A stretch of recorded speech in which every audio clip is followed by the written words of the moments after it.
submarine. All right. Welcome to 48-hour art check, round 180. And we are dual streaming to YouTube and Periscope, mainly just to see if Periscope is still a thing that exists. So I guess we'll have to put up our Periscope and find out. Yeah, it was an option. I should move this closer, but it was an option that was I clicked the button. So we'll see if we get it. If anybody's in the chats from Periscope, say hello, and we'll see how this goes. So yeah, exciting. Anyway. Exciting. All right. Does it stream to MySpace as well, or? Yeah, MySpace and Friendster and GeoCities web rings. It does all kinds of new fancy fandangled things. You guys can check out our site at tripod. Whatever that was. Remember tripod sites? Yep. I think that was before CSS existed, so everybody would like hand code stuff in HTML. Mm-hmm. Yeah, I remember that. So we got Frank in the chats. How you doing, Frank? Okay, should we? Character Frankenchats. Frankenchats. That's a good name for chatting on the internet, as well as a sugary cereal, I feel like. Oh, Frank's joining us from GeoCities. Oh, good to hear. Good to hear. All right. Okay, should we jump in? Yes, let's do it. Okay, who wants to go first? Sure, I'll jump in. Right. Sounds good. This is what I got done. Let me add this to the stream. Oh, yay, clapping. Let me zoom out. That's as far as I've gotten through this crowd scene. So, getting there. Yeah. And then I also, we'll get into challenges. I like how lately oh, sorry, what? I was just saying, like how lately we've immediately wanted to be like, this is what I did, and this is I'll wait till challenges. Like I've done that about 6 times the last couple of streams. Sorry, go ahead. So the only other thing, that's weird. I think I have like red stuff on my face. I'm not sure if that's showing up. Anyhow. Interesting. Maybe that's just my screen. I think it's just your screen. Okay, cool. So anyhow, the workout part, I can say I completely failed at, but I actually did my workout today, and once again, that's just teasing the challenges. So, all right, that's basically it for me. Who's next? Going next. Go ahead, Scott. Oh, okay. So let's see. What did I do? I'm kind of getting back on track as far as getting stuff done after kind of battling that and just a bunch of other stuff that was going on. And there's still stuff going on but for whatever reason, I've kind of powered through, and I'm starting to get back on track, which is good. So let's see. I filmed a couple videos. One which I released today. I still have to do some voiceovers and stuff, but I also did I sort of did an outtakes video of that video. If anyone's seen the video that I did where I put on the voice and I did the Halloween thing, I had some outtakes because I kept cracking up when I was doing that. So if anyone, I think Frank's on my Patreon, yes. So he's able to see that, but that was a Patreon exclusive video. And that was fun, so I might do some more of those. Been doing some home improvement stuff, but the big thing that I've been doing mostly today and some of yesterday is a lot of B-roll footage, like a lot for this new series that I'm working on, this Making Comics 101, which I'm going to probably release around the first of the year. But just a lot of the things that I talked about, I want to have some cutaway shots. So I filmed a bunch of stuff, but a lot of that's just set up and everything, getting things in position, because it's a lot of showing references and stuff like that, and different clips of me working, at the desk and all that kind of stuff. So got a lot of that done. Still got a little bit of that to do. I want to get some of my mini comics. I want to get those back on my store. So I've been assembling some of those. Because I got to send out a new newsletter and I want something new on the store. So there's that. And then Josh mentioned the workout thing, so I've been doing pretty good on the workout. Still pretty much jogging. That it's like 4.5 miles in the morning, and then usually most of the. I think I've done that every day last week, and then also let's see, and then usually in the evenings about 4 or 5 out of the 7 days, I usually take my dog up to. It's about the total there and back. It's probably about 3 miles, another 3 miles to the dog park. And if I go on a shorter walk, then it's kind of around the park close to my house, and maybe that's like a mile. So I've been doing a lot of walking and sticking pretty close to my diet, except for when it was Halloween and everything, I went off. But other than that, I've been pretty good on the diet. So, and I've about the lowest I've weighed since I can remember. So that's good. Nice. So yeah, that's what's going on. Cool. Sweet. Yeah, that's awesome. One question. So the latest video you posted was the one about you ain't got no alibi? Yeah. Okay. Yeah. That was good. Yeah. Thanks. I haven't seen that one. I haven't been on YouTube lately, but Yeah, I saw last week's. It's another one of those kind of videos about finding time to do your stuff. Oh, I was watching a Dan Ekus video, and he brought something up that really kind of sparked my imagination. But he said something like, imagine if you were a lawyer and you had to account for like your time, like if they were grilling you, like if you had to prove your innocence or whatever, the same thing. So I started thinking about that, and I thought that was a good tool because that seemed really effective to me. And I kind of expanded on that. So that's kind of what that video was all about. Yeah, it's kind of brilliant too. I mean, I definitely think that's a good thought, because it's like if you almost view the whole thing as like as if you're the lawyer arguing against you on like, oh yeah, you don't have time. Well, what were you doing? Like that's So you got into the weeds with it on that video. It's good. Yeah. It was inspiring to me. I was like, oh, I should use that. It's a good tool. So cool. That's cool. Thanks, Frank. Yeah, I got to get on that WhatsApp. Yeah, and we got Victor with us as well. So I have not gotten very far. This is just what I did about 30 minutes before we went live. Has made some progress on this, and then some other stuff, which I guess I've got. Where are we? So I've got this guy almost ready to go. You're not going to switch over? My computer is being so dumb. You got some good splash and stretch on that one. I love it. Yeah, thanks. Yeah, it's been fun. Of course, now nothing's working. It looks like it's frozen. Can we stop? Okay, never mind. Everything's broken. What is going on?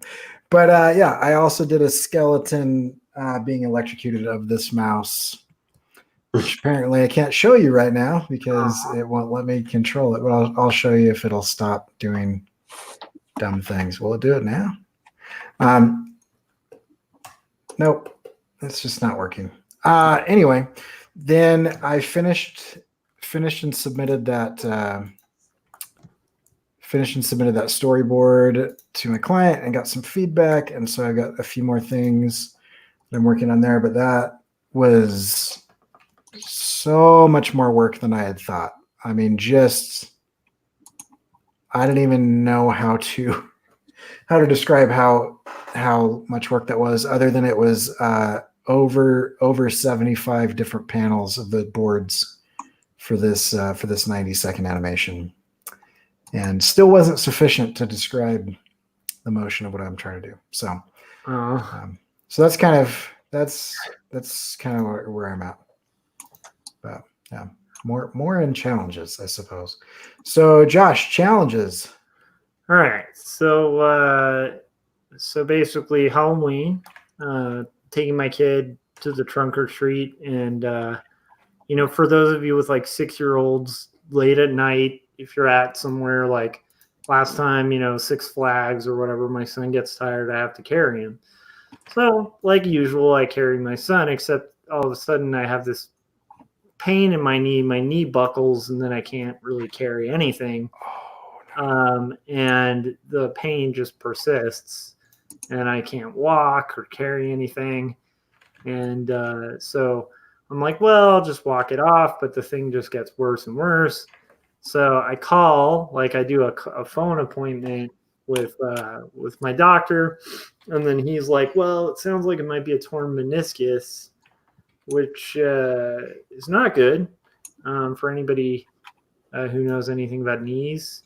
That's bad news. Like torn meniscus can usually lead to like there's a couple times where it'll self-heal, but a lot of the time the only result with that is like surgery. So I was like, well, okay, I gotta actually go in. So I had to call out in the morning the next day and go into the doctor, and I found out, luckily, I just have tendonitis in that leg. So it's basically like a ripped tendon or whatever, and it's like it's already to the point where today I was able to do my rowing and stuff like usual, but I basically had to not do any exercise for a little bit.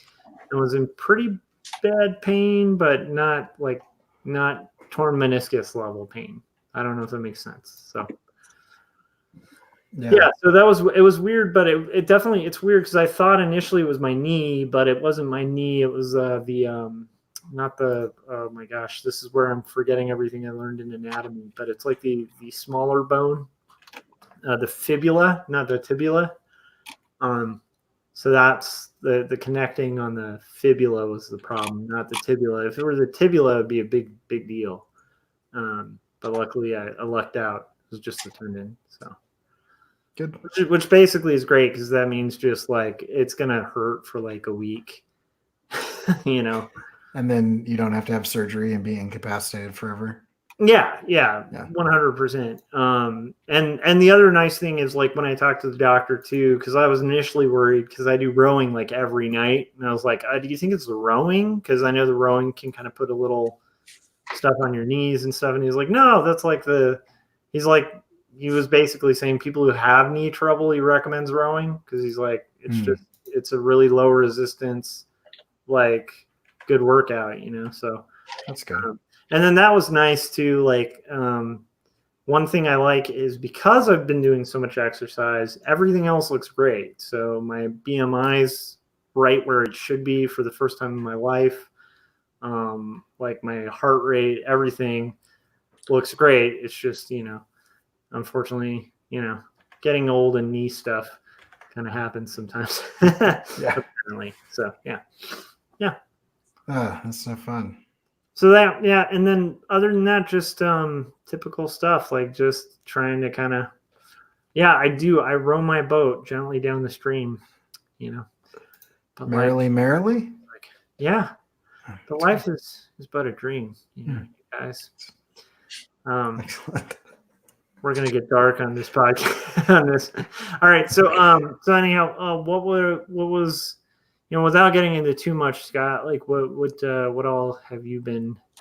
So challenges. Well, apparently there's a thing called daylight savings time, which we don't really observe here in Arizona.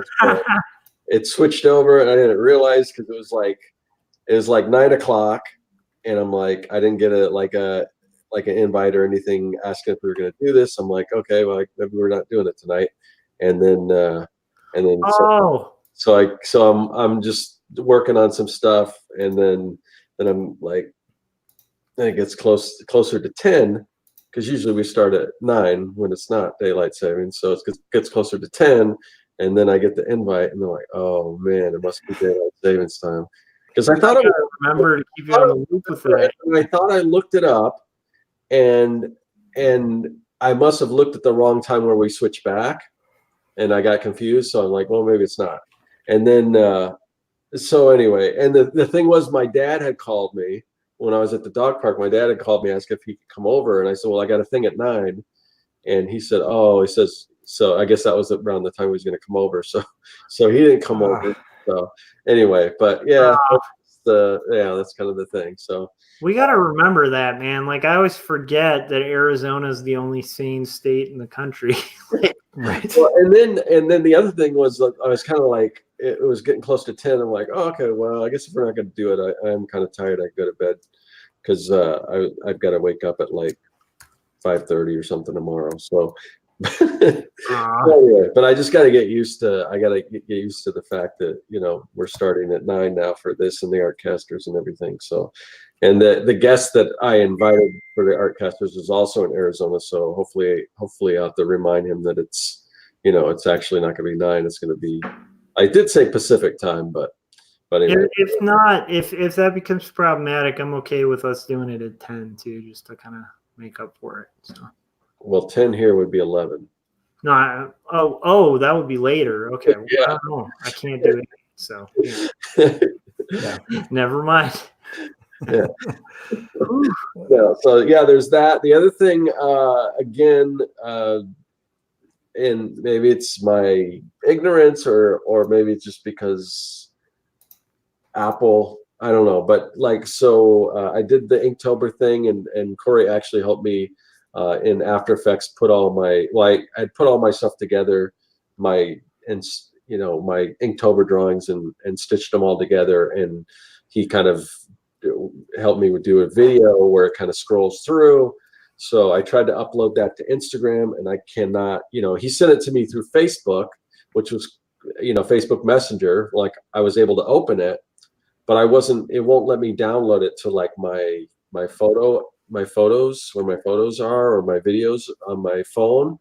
So then I'm like, well, let me see if there's a way to upload it via desktop to Instagram. And I went to Instagram, on the desktop, and as far as I know, there's no way you can upload any images or videos on your desktop. It has to be mobile.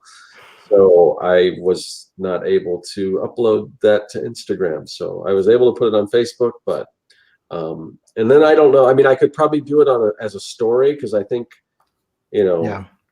I think you can upload through Facebook and also make it a Instagram story. But in my regular feed, I don't know how to get it on there. So That's so stupid that I hate those two companies. They own each other, and they don't play well nice together. There's been several articles where like one hates the other because the other is more popular, and they're anyway. So It drives Instagram.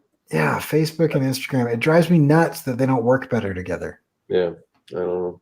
That's so frustrating. So anyway, I'm the more I just don't think I don't think that Inktober kind of experiment thing was a very big success for me, and I probably shouldn't have done it in retrospect. So, but you live and you learn. So yeah, for sure. The only other thing I kind of dealt with an issue. I had a customer. I sent out some, like, if you're on my Patreon, you get a discount code. So I got a new patron, and I sent him a discount. And he went to use it, and it wasn't working. So then I had to go on my Squarespace and try to figure it out. I still haven't figured it out, but I emailed them, waiting to hear back on that. So just stuff like that, and those are the things, these little things that you're not planning on, that kind of just like take hours away out of your day. But yeah. So yeah, technical stuff. So those are my challenges. Yeah. My challenges are apparently computer related tonight. But I did get this pulled up. I think that's showing it now. Right. That looks awesome, dude. So that'll be part of the electrocution part of this animation. That makes it sound. I am a nice person. I don't know why I do such dark stuff, but I had one of my students. To look at her, you would not think that she's dark or anything, but she came in and she's like, yeah. I like to do really dark things, kind of like you. And I was like, oh, I guess I do. Anyway, oh, hey, Bold Line Designs with us. How you doing, man? And anyway, my main challenge is several late nights at work because of a number of things. Yeah, just a number of things, and then also just that storyboard took forever, and it was also just really taxing mentally. Like my wife came in at one point in time and was talking to me, and I kind of looked up, and I guess I was staring past her and just like completely zoning out. And she just walked away like in the middle of her sentence. And I don't think I noticed because I was like processing some fairly complex movements in my head. Yeah. And then like 15 minutes later, it occurred to me, like, I think somebody was just here. Yeah. And so if you haven't experienced that, then try storyboarding for someone else to understand, and you'll start to get. So then I was like, I went upstairs, like, were you just down there? And she's like, yeah, what is going on? I'm like, oh, sorry, I'm doing this thing. So it's one of those things where it was super time consuming, but it was also like mentally consuming when I wasn't working on it as well. And so it was just an all around challenge. So I didn't get a ton done. I did get this and that cheese thing as well. But so challenge is just that, however you want to describe that. That's a pretty legit thing. And it's funny what you're talking about, because I've definitely had that moment where like my wife will be saying an entire thing and my brain is elsewhere, and I'm like, right. And then I'm like, wait a minute, what did you say? Because I've missed like an entire sentence because my brain's like, yeah, I could work that sequence by doing, like it's just going through. It's very hard, and it I think reinforces what we always talk about like split focus and like multitasking is not a super possible thing in creativity. Nope. Not really. So anyway, how about plans, Josh? Okay. I would like to have this first panel, the type pencils finished for the first panel on this thing. Cool. By Wednesday. I think that would be good.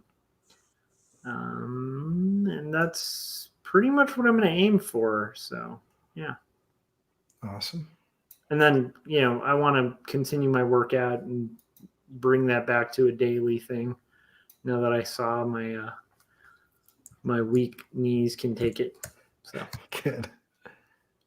Scott, how about you for plans? So I'm gonna. I like I said, I did a lot of the B-roll stuff that I was filming. I got like a checklist, and I've got a few more things that I need to shoot, but I should be able to get those done, and then hopefully edit those into the videos that I've already shot. Everything else is kind of edited, just kind of me talking and everything, and it's like there's a lot of cuts and stuff. So hopefully it's not too crazy jump cut type thing, but I don't know. I'm trying some new stuff with that. So hopefully I'll get all that B-roll, and then I'll be able to drop it in. And then with any luck, I'll have the first 3 episodes kind of in the can, and then I can move on to the other ones, starting on some of the other ones. And then I got to get on some of the Patreon rewards, get some of that stuff out there. And then hopefully dive into more work on my digital products. Cool. And for me, I am going to, I lost it. I'm going to finish this. I hope to finish it tonight. And then I will, oh shoot, I had something. What was I going to do? Oh yeah, I've been looking at integration between Gumroad and Printful. And I think I've found something that I like, because I don't sell as much as Scott does. And so for me, paying for the extra stuff on Squarespace doesn't make sense. But I think I'm going to spend some time going through and updating my site to have products to be sold.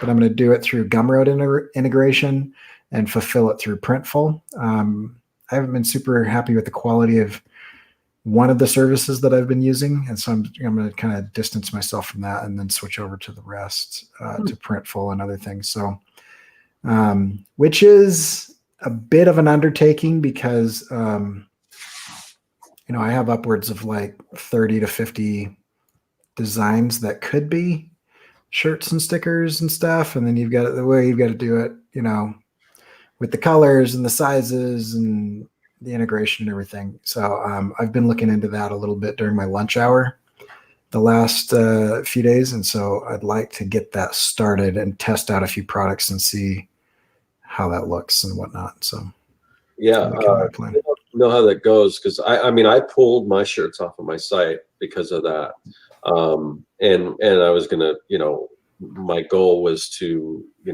start screen printing some of the designs, and it'll probably be a little while before I get around to that. Yeah. So, because contrary to what you said, I wasn't selling very many T-shirts at all. So it's a comparison thing. I think relative to me, you sell a truckload, so I don't move a ton. But definitely didn't warrant the additional cost, because I had to go all the way up to the highest tier they had just for that. There weren't any other things that I really needed.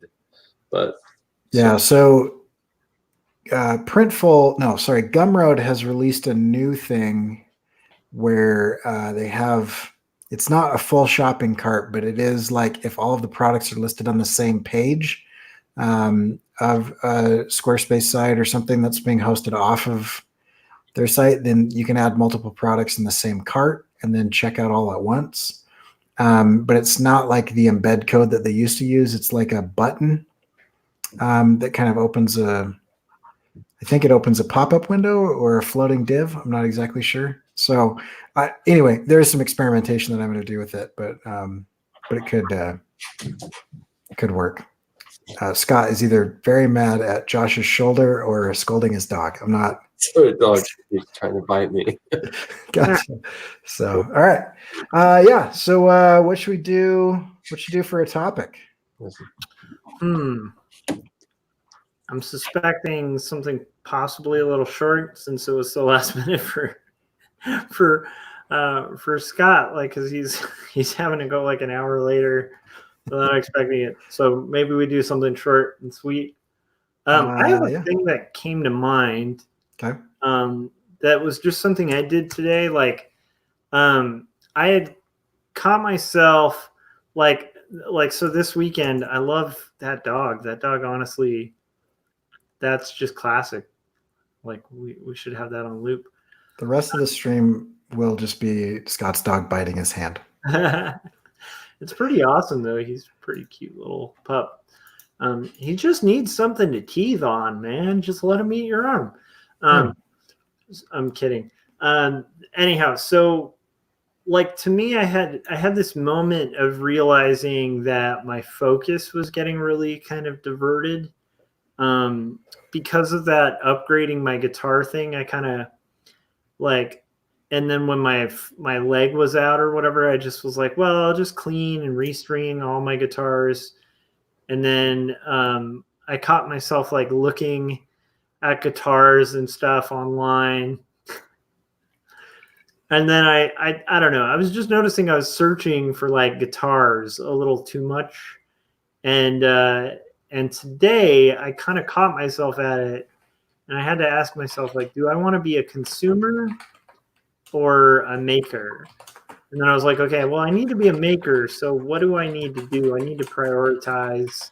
I need to like list out what my things are. And one thing that actually made me do that was Scott's video, weirdly enough. So, I was like listening to that, and I was like, that's actually a pretty good point about the lawyer thing. But I realized what I needed to do was just make a very brief list of like, what are the like 10 things that I absolutely need to do, that I want to do, that I want to accomplish. And when I made that list, I realized nothing on that list was like buying more guitars or looking at guitars online. And so that really helped me reshift my focus. And one of the things on that list was exercise. So that also helped me reshift my focus to like, well, now that the like tendonitis isn't all flared up and stuff, it's like I can actually get back to my workout. So I need to do that, because that can become a year or whatever.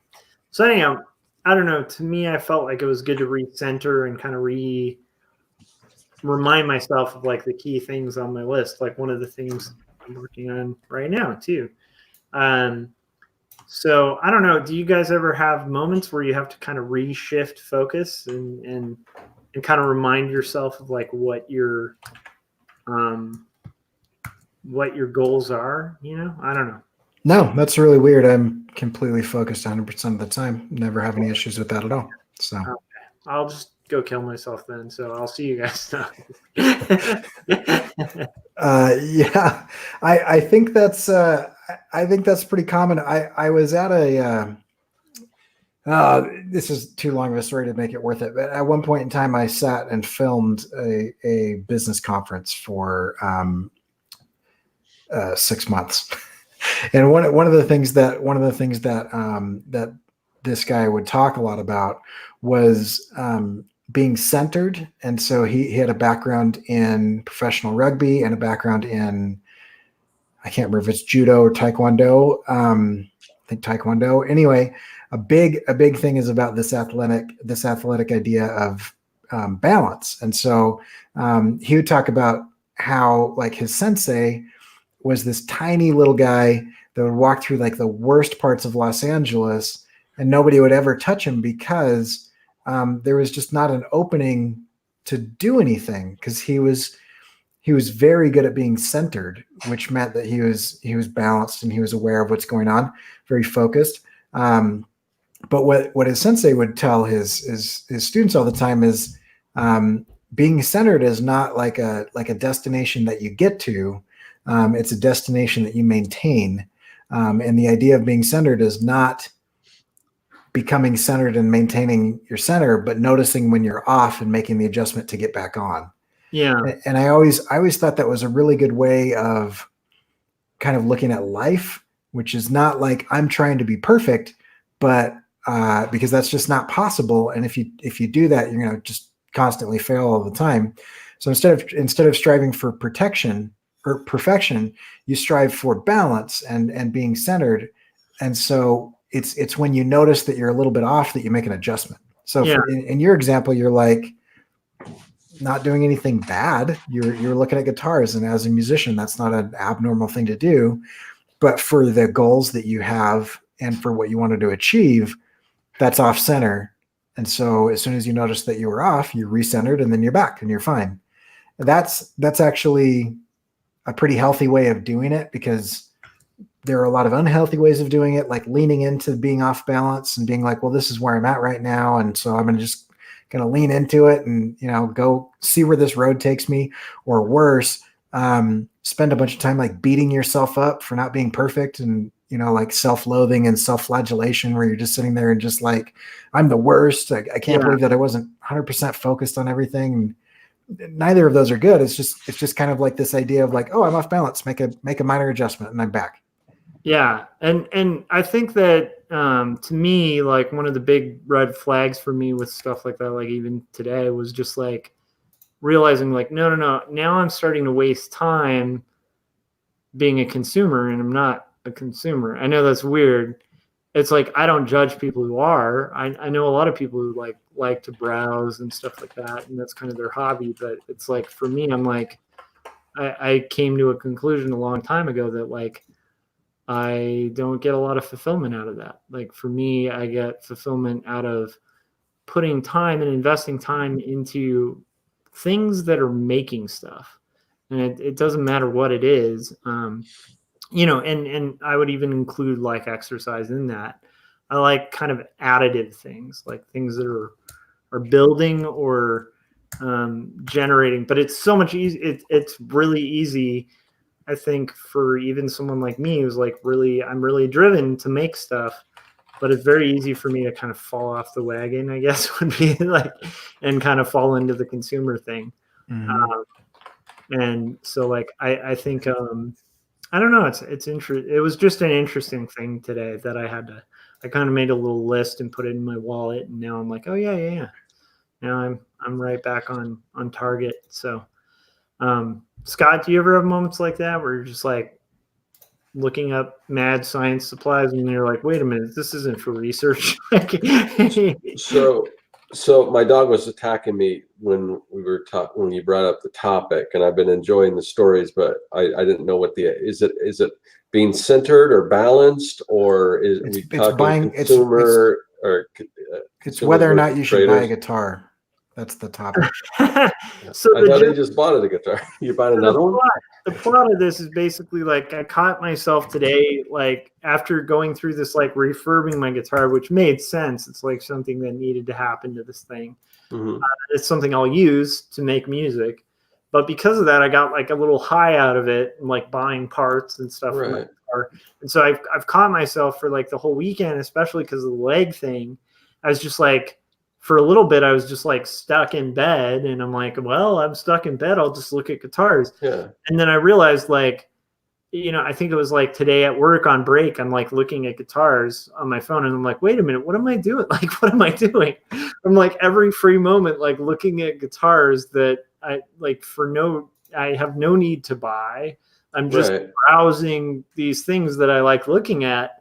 But I was like, wow, okay. I got to reprioritize and kind of reshift gears and like remind myself of what the core things I want to spend my time doing. Because the last thing I want to do tonight is like head home and look at guitars instead of working out, or look at guitars instead of like working on my comic. So anyhow, my only point was like, do you ever like, and then Cory was kind of sharing like his need to like recenter and stuff like that. Yeah. So do you ever have moments like that where you kind of catch yourself off track? Like I was joking that maybe like looking up mad science supplies or looking at something you're really passionate about, like, and then just being like, wait a minute, like this isn't like research. This is just wasting time.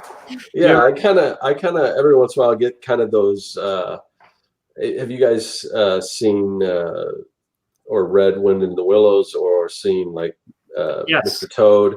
Love it. Gets those manias, you know. It's one thing and then it's on to the next thing. So I get that too. And I mean, as far as a consumer type thing, I think we're all consumers. You know, I mean, it's hard. You can't not be a consumer. I mean, but I think it's the percentage. How much consuming do you do versus how much creating? If you want to consider yourself a creator rather than consumer. But you know, I mean, and I don't see anything wrong with that stuff, and it's fun. I mean, like I forgot when I was talking about this, but.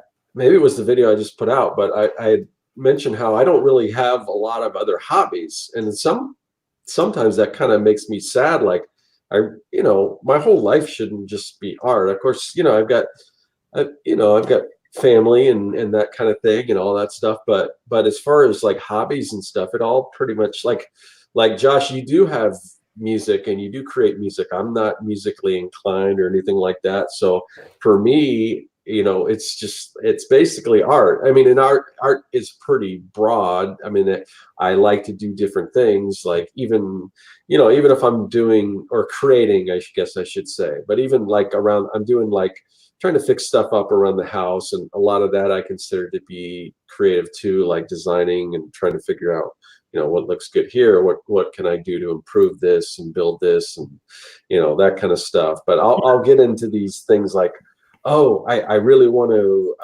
like right now I've been researching like what it would take to okay. I'm trying to think, refurbish. There's a better term for this, but my kitchen cabinets and stuff like that. So I've been going on Pinterest and finding out different ways to do that and what's involved and setting up like going to Amazon and making a list of what stuff that I need or whatever, going to the store. So that kind of stuff. Also, like when like Cory and we went to Creative South. Yeah. And I was we did an interview for a podcast, and the whole thing was kind of centered around video games. So we were playing video games, and they're asking me about video games. And I don't play a lot of video games, but I did when I was a kid. I had this thing called the Odyssey 2, which was around the same time as the Atari 2600. But the Magnavox Odyssey was sort of competing with that, but it never really took off. But that was the system I had.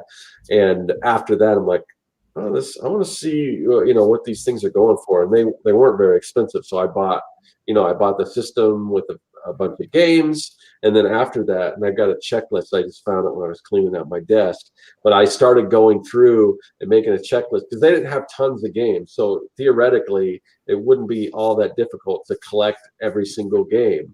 And I kind of got into that for a while, where I was going on, whatever, eBay, and I was, I got about halfway through. And there's only like one that's sort of the white whale that's like super expensive because it's a toy tie-in, and because of that, people that collect that particular toy want this game, and it's very rare. So it's like that one's like a couple, $200 or $300. So I don't know if I'll ever get that or get around to that, but most of them you can pick up for under $30 a game. Yeah. A lot of them are even less than that, and you can buy like a lot of them. I would buy as a lot. You'd buy a bunch of them, and then some of them might have doubles or whatever. But so I was really into that for a while, and for whatever reason, that that mania kind of left, and since then I haven't bought any more of them. So part of it was because I had my brother over, and obviously he grew up with me, so he had the game too. So we were playing. And then after that, I kind of lost interest, but I might get back into that again. But yeah, there's definitely stuff like that, but I don't know. I think you kind of need that kind of stuff, unless that's all you do. Like I said, you got to have that balance. You got to, if you want to be considered creative. I mean, obviously we all consume stuff, and it's kind of, I think it's healthy to, be into that kind of thing. But if it's taking over, and creeping into your productivity as an artist, if being an artist and creating things is what you want to do, you're gonna have to, be careful. It seems like you kind of caught yourself, but it seems like, I don't know. I try not to worry about that stuff as much. Yeah, and I don't worry about it too much either. It's just I guess the fact that I had to make a little list, and we were thinking of a topic. I was like, I wonder if you guys have to do that every once in a while, because for me, actually, I think it's got to be a struggle of most creatives. Like I have friends who are creative who like sports, and they have a similar thing where they'll like watch a game and they really enjoy watching the game, and then they'll work. But then every once in a while they'll go down this like rabbit hole of like looking up stats and learning everything about the guys. And like, then like they have to catch themselves because they're like, wait, did I want to be like a professional sports fan or a designer? You know what I mean? Like, or like a cartoonist or whatever. And so they have to kind of pull back and like still see games, but maybe not be like the guy who that's all they do is the games, Yeah. And sometimes you can turn that into, very rarely you can turn that into something very, very lucrative. Some of the guys that I used to work with at the game studio started this podcast, a fantasy football podcast, and it like took off. I mean, basically just their Patreon. Not any of the other endorsements or anything else that they do. I mean, they're like probably one of the number one ranked fantasy football podcasts, but just their Patreon, they have like 20,000 patrons, I think. Yeah. So imagine if assuming that everyone's only, contributing $1 a month. I mean, that's a lot of money. And of course they probably have a staff and everything too now, but yeah, I mean, every once in a while, some of these little hobbies that you think are wasting your time, you can actually turn that into a business. But that's kind of outliers, I'm not judgmental of those hobbies. It's just one of those things of like, if my hobby was to be just like the most legit sports fan or whatever, I might have to catch myself and be like, did I really want to draw? No, I wanted to be a legit sports fan, like. So I think it's more of like just a priorities thing. And for me, it's interesting to do those every once in a while, like recenter and kind of be like, I don't know. I found it funny that I just got like a little taste of like refurbing and upgrading a guitar. And like the next thing you know, I'm like hunting like a madman for guitars online, and I'm just all in. And I'm like, wait a minute, I don't need guitars. What am I doing? But at least you didn't buy an action figure and then spend a week researching and building custom brick dioramas. That sounds so fun. Sounds somewhat familiar for some reason. Yeah, I recently went down the rabbit hole of I was moving some stuff around in my office, and then I have these they're now a little bit pricier, but not in the condition I have them in. But I have some. Oh, this sounds like the nerdy statement I'm going to make tonight. But some Neon Genesis Evangelion action figures of the EVA 01 through 3 units. That's not nerdy. That's awesome. Yeah, it is awesome. I agree. And then I started looking up, like, I jumped. This is the worst thing that you can do if you're trying to be productive, is find a niche Facebook group that's into the same niche that you are, and it is awful. So there are some like action figure collector Facebook groups, and anyway. So everybody in the chat got really excited about that. I'll duck out and they're back here in a pile on the ground right now because I went as far as I went into CAD and I mocked up a 3D rendering of a fire escape that I'm going to 3D print and mount to my wall so that I can display them properly. Anyway, I went so far down the rabbit hole that I had dinner with the rabbits. We're good friends now. Like, we hung out, and now I'm 3D printing things I've designed to further, solidify this distraction that I've got. But it's fun. I along those lines though, I have heard that that designers and illustrators are natural collectors of things, that we get very interested in the design and the collection of many different things. And if you look at our bookshelves and you look at, our wish lists on Amazon and stuff like that, you can get, I know I don't take good care of them, but, so Ox says a pile, glass cases for them is mandatory. I have, let's see, can you see? We'll do a little show and tell at the end here if we've got time. But I have some stuff. But basically, we get fascinated by those things, and they often can become inspiration for the things that we're creating. And I know several like well-known designers have like warehouses full of like kitsch stuff, and if they're going to make a design, they wander through their warehouse, for half an hour, and then they come back and they throw together a logo, clean it up. Has one of the most extensive vintage Batman collections, right, like, ever, which is kind of cool, of like old 50s Batman memorabilia. Yeah. So, and I don't think it's abnormal. I do think you've got to be a little bit careful because, at least for me, and I think this is true of everybody, and this makes it sound like I was out of control, but my wife and I just did sit down recently and redo the budget, and I was like, do I want a line item in our family budget for action figures or not? It was like a kind of a, all right, maybe I should pull this back a little bit if I'm considering like putting it in the spreadsheet. So, but anyway, it's interesting. I'm fascinated that we talked about obsessions and collections, and Wind in the Willows was brought up, because I do want to say my wife and I are obsessed with that movie, and we have been like hoping to find a full-size Toad, like a full-size Toad statue, like the one that's out in front of the ride. 100%. Oh, so wow. If you guys ever stumble upon a very rad Mr. Toad statue, it's like, the large scale, let us know, because we're pretty obsessed. Yeah, so, I mean, I would like nothing more. I mean, I would like to go back and get all the Star Wars toys that I used to have as a kid, but I just know that it's just cost prohibitive. So what I do instead of that is I just watch a lot of toy channels, and I can kind of live vicariously through these guys that are collecting it.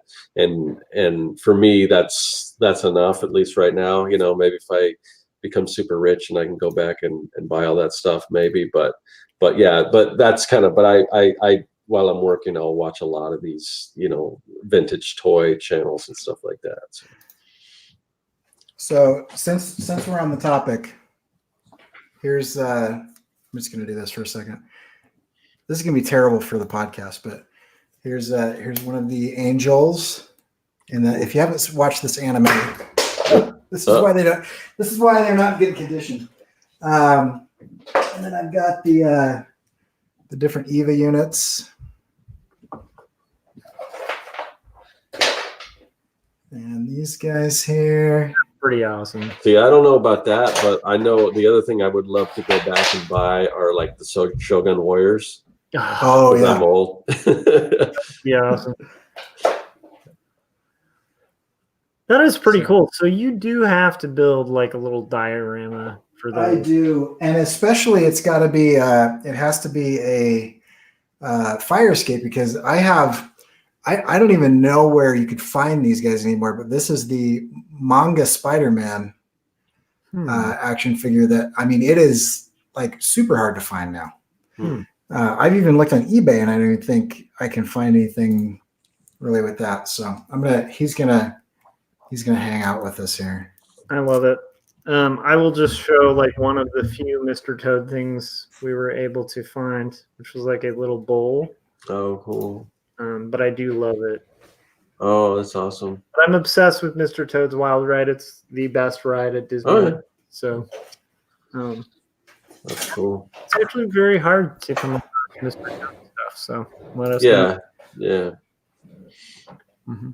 Anyhow, so I think that wraps it up. But I mean, I think the main thing, like from what we're gathering, is have your obsessions, your interests, but we always have to keep ourselves in check, because that creative instinct can get kind of out of control.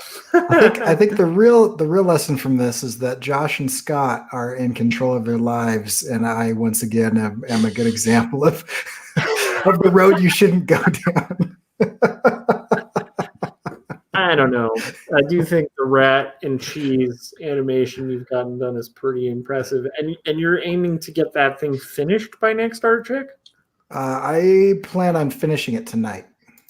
Okay. So it's not. I mean, it's not much longer. If I've just got to basically, like, I've got this. I did this what we were talking. Like his tail kind of shakes like he's being electrocuted, and then this will just flash on and off, and he'll have some kind of white surrounding him. And so basically, I just put that in here, and then I just have to animate. I won't animate the smoke tonight, but I'll electrocute him tonight, and then there'll be a little bit of smoke, and then it'll be done. I'll do the smoke tomorrow. You can say today you're going to electrocute a rat. Yep. You should tweet that and see if you get a good response from PETA. Yeah, I imagine that I will, because I think everybody will totally understand. But yeah. So apparently there's a paper doll book, which is out there that you've got to get now, Josh, now that you're aware of it. So Ghostbusters, pretty awesome memorabilia stuff too. Okay, now the question is, the Ghostbusters or the real Ghostbusters? Do you remember the cartoon problem in the 80s where they didn't copyright things properly? And so there was the Ghostbusters that was based on the movie, and then soon after that there were the Ghostbusters that also had like a friend who was an ape that was a Ghostbuster. Yeah, that was actually because that was actually based on a live action television series that predated the Ghostbusters that everyone knows. Oh, interesting. So yeah, so it wasn't like they were just. It was actually the Dan Aykroyd, Bill Murray, Harold Ramis Ghostbusters that took the name from that original series. I didn't know that. That's interesting. Yeah. But because they already had that, Filmation, who produced the live action, had the rights, so they were able to go do that and make an animated series based on that. And here comes my dog again to bite me. That's right. Yeah. Well, I think Scott's dog is letting us know that it is time. Or if we continue, Scott might be missing an arm by the end of this. Yeah. Well, we did have. So this is the first time we have dual streamed. We were testing out a new feature on StreamYard, which is that you can stream to multiple sources at the same time, and that's how Ox found us tonight. He was on Twitter wrapping something up, and then saw that stream, and then came on. So that was kind of cool. And then he jumped over to YouTube so that he could chat with everybody else. But yeah, so there's some success. Nice. So we cross our streams. Across the streams. And yeah. And just imagine every particle of your body exploding at the speed of light. And with that, you can find Scott's stuff at, I got to jump over here, premature here. You can find Scott's stuff at circworks.com. There's free stuff and paid stuff. All of it is amazing. You can buy Josh's stuff at joshwithkemble.com. There's also free stuff. Is there paid stuff that they can buy there? Yeah, I think so. Okay.